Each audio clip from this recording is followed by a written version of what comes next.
Shalom, shalom, and good morning, my beloved family, wherever you are in the world. I hope that you wake up this morning with joy and gladness, grace and peace to you. I know we're in a trying time, but we still have a day to make a difference and make a change. And I hope that what I want to share with you this morning will help you with that. For those of you who consider yourself children of the Most High God, I wanted to share with you my study this morning that is so amazing that as I was beginning to write it, because I send messages out, I couldn't write fast enough. So I thought I would come to you for a few minutes via this method, since we do have a little YouTube channel, and share with you something that I hope will give you joy and hope and power power. So my story this morning, one of the kings of Israel, who I love, actually is the king of Judah, because now Israel is divided, is a story that's captured perhaps by the prophet Jeremiah. It's still kind of not sure, but we thank God whoever captured it. It's found in this book of Second Kings, which of course is our African Hebrew Israelite history that has been captured on the lands of Africa, which we have discussed where the biblical narratives are taking place. And it begins in chapter 18. My focus this morning was in chapter 19 because it's just so amazing. But let me just give you a little backstory. Hezekiah becomes king after there's been bad kings. And somewhere along his reign, around the 14th, 15th year of his reign, the king of Assyria decides to attack Judah, to attack the fortified cities of Judah. And very much like what we are enduring around the world now, there's massive hysteria, massive challenges. People are frightened, people are confused, people don't know where to turn. The leadership of Hezekiah, of course, is pleasing to God, but still he has inherited lots of negatives. And so the united front of what was Israel of the 12 tribes is now divided into Israel and Judah. Hezekiah is the king of Judah.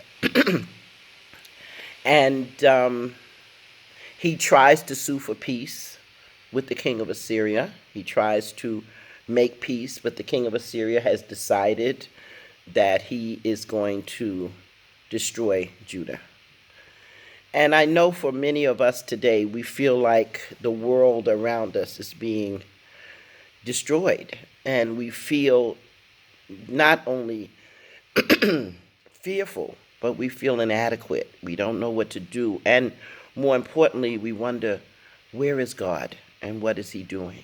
And what are we to be doing? And I'm always amazed when people ask me, where is God? And I think in my spirit that God is saying, where are they? I've given them every single ability to have power in the earth. And for millions, they're cowering in a corner, waiting for somebody to come and waiting for something to happen. And so this morning, I got another wake-up call that God is actually waiting for us. So I thought I would share this story, this brilliant history with us this morning to encourage you and to motivate you and to inspire you and to move you. And so what kept coming in my mind is, let's get to work. Let's get to work. Let's move into our position of power that God has given us. I was reminded when I was reading this, and I will read a little bit of this text because it's just so powerful, that we are seated in heavenly places far above principalities and powers and rulers of darkness. That we are connected to Yeshua, who is seated at the right hand of the Father, the side of the throne that is the side of authority and power. That we are in him and he is in us. We live and move and have our being in him. And while it is wonderful that he has left us in our hearts with peace and joy and happiness if we will take it, the truth of the matter is we were selected to be a frontline guard against the onslaughts of evil. That is the purpose. I mean, God took care of sin. For God so loved the world that he gave. We really have that. But if you have come to a realization that you belong to God and that you are part of God's kingdom, not an institution, not a church, not a religion, but that you are part of the kingdom of God, that the kingdom resides in you and you in it in a larger cosmology, then you have to begin to know that we were designed to be a frontline warrior. We were designed to be salt for preserving. We were designed to be light to lead the way out of darkness. That we were given massive tools to do that. The fruit of the Spirit are all weapons of warfare. The armor, the breastplate of righteousness, the helmet of salvation. Our feet are shod with peace. We're holding the offensive weapon of the word. And so this particular situation with Hezekiah brought to mind something so powerful. We also have been given dominion from the beginning of time, this time, over everything, over every work of God's hands. The only realm, the only place that we don't have dominion over is God's seat, but everything under that, all of the angelic host, all the kingdoms, all the realms, all the natural things have been given to us as dominion. We have dominion over the seas, over what's in the seas, over the air, what's in the air. We have dominion and we have authority. And we've been given the instruction to subdue and replenish and multiply.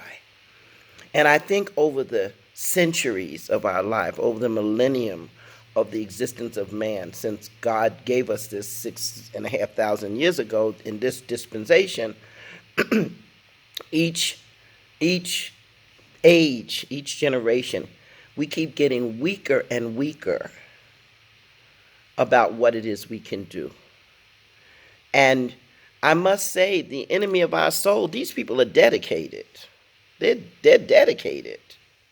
I mean, imagine, millions of people are starving when there is food. Millions of people are under attack in wars. There's currently, I think, maybe 32 wars going on in the world. Last year, there were 53 million abortions. And whatever we want to think as women, we do have power over our bodies, but not if there's another body. We have been tricked to not understand how that works. But by the time you know you're pregnant, there's a heart and a brain. So last year, $92 billion was spent on pornography, child trafficking, human trafficking, wars, anger, pain, disrespect, lack of the rule of law. The bad guys are dedicated, whether it's drugs or mercenaries, or they are dedicated to evil. And what I want to say this morning is that the people of God need to be dedicated to righteousness. And it's going to be a fight.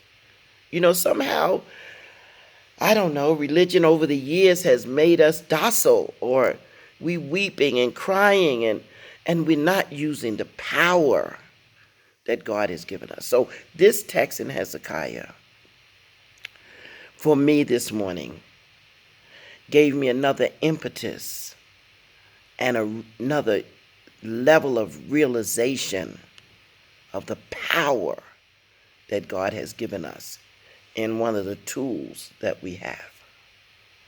So, as I said, Hezekiah has been king for 14 years. The king of Assyria has decided, I want your stuff. We know about that. People have come into the lands of Africa, going into other lands, and they just take their stuff because they can.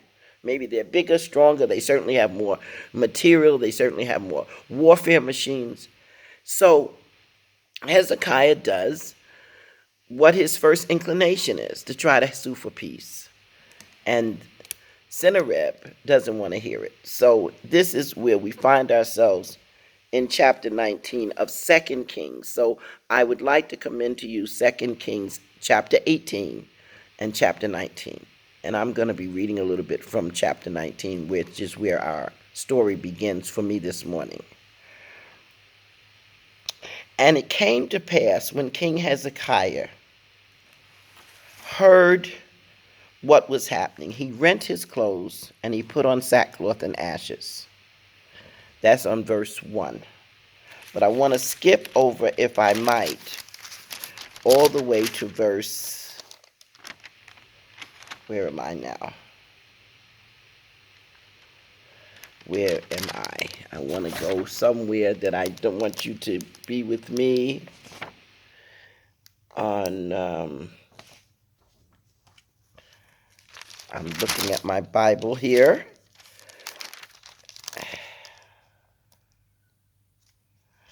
Okay, here we are. So I want to start at verse.